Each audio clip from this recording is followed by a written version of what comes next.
জন তার এক্সরে দৃষ্টি সক্রিয় করল। সেটা দেখে জন অবাক হয়ে গেল যে একটি বিশাল পাথরের ভেতরে গুপ্তধন লুকানো আছে। জন সঙ্গে সঙ্গে একটি কাঁচা পাথর তুলে নিয়ে সেই বিশাল পাথরের মাঝখানে জোরে আঘাত করল। পরের মুহূর্তেই অত্যন্ত শক্ত পাথরটি হঠাৎ ভেঙে গেল। জন হতবাক হয়ে গেল যখন জন দেখল যে ভেতর থেকে এমন একটি প্রতীক বেরিয়েছে যার মাধ্যমে পুরো কুলকে নিয়ন্ত্রণ করা যায়। তারপর জন কুলের খাজানা যাচাই অনুষ্ঠানে পৌঁছে গেল। সেই সময় কুল প্রধান খবর পেল যে কেউ ওই বিশাল পাথর ভেঙে ফেলেছে। সে সঙ্গে সঙ্গে আদেশ দিল যে ওই ব্যক্তিকে খুঁজে বের করতে হবে এবং ঘোষণা করল যে ওই ব্যক্তি নতুন কুল প্রধান হবে। জন সঙ্গে সঙ্গে দাবি করল যে পাথরটি সেই ভেঙেছে, কিন্তু কুলের সদস্যরা তার উপর হাসতে লাগল। জনের কাকা তাকে বলল যে সে যেন নিজের কথার প্রমাণ দেয়। তারা কাঁচা পাথরের অনেকগুলো বালতি আনাল এবং জনের মায়ের সঙ্গে বাজি ধরল। তিনজনের একজন করে পাথর বাছাই করতে হবে। যদি জন আর তার মায়ের পাথরের যৌথ মূল্য কাকার পাথরের চেয়ে কম হয় তবে মহিলাকে জোর করে কুলের বিয়েতে ঠেলে দেওয়া হবে এবং জনকে কুল থেকে বের করে দেওয়া হবে। আর যদি তারা জিতে যায় তবে তারা দুজন কুলের নিয়ন্ত্রণ থেকে মুক্তি পাবে। মহিলা নিজের ভাইয়ের এই বাজি ফিরিয়ে দিতে চেয়েছিল, কিন্তু জন অপ্রত্যাশিতভাবে রাজি হয়ে গেল।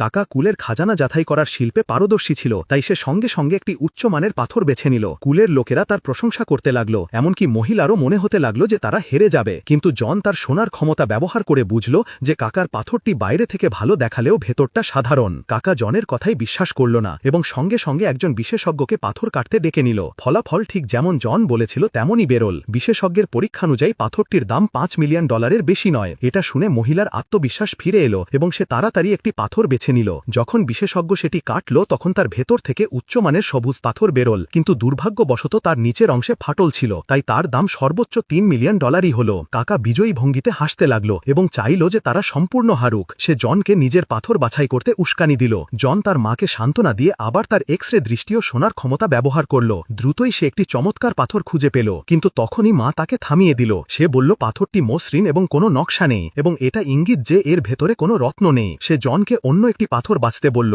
কিন্তু কাকা মাঝখানে এসে থামিয়ে দিল। সে বলল যে একবার পাথর বাছাই করলে তার বদলানো যাবে না। জন আত্মবিশ্বাসের সঙ্গে সেই পাথরই নিল এবং বিশেষজ্ঞকে তা কাটতে বলল, কিন্তু যখন পাথরটি কাটা হলো তখন তার ভেতর থেকে কোনো রতন বেরোলো না। মা ভেঙে পড়ে কাঁদতে লাগলো এবং নিজেকে দোষ দিতে লাগলো যে সে যথেষ্ট কিছু করতে পারেনি। যখন কুল প্রধান জনকে বের করে দিতে যাচ্ছিল তখনই জন চিৎকার করে বলল যে বিশেষজ্ঞ পাথরটি ভুলভাবে কেটেছে। জন পাথরটি তুলে নিল এবং জোরে মাটিতে আছাড় মারল। হঠাৎ পাথর থেকে সোনালি আলো বেরোল। তার ভেতর থেকে একটি উচ্চমানের রত্ন বেরোল যার দাম অন্তত $20 মিলিয়ন।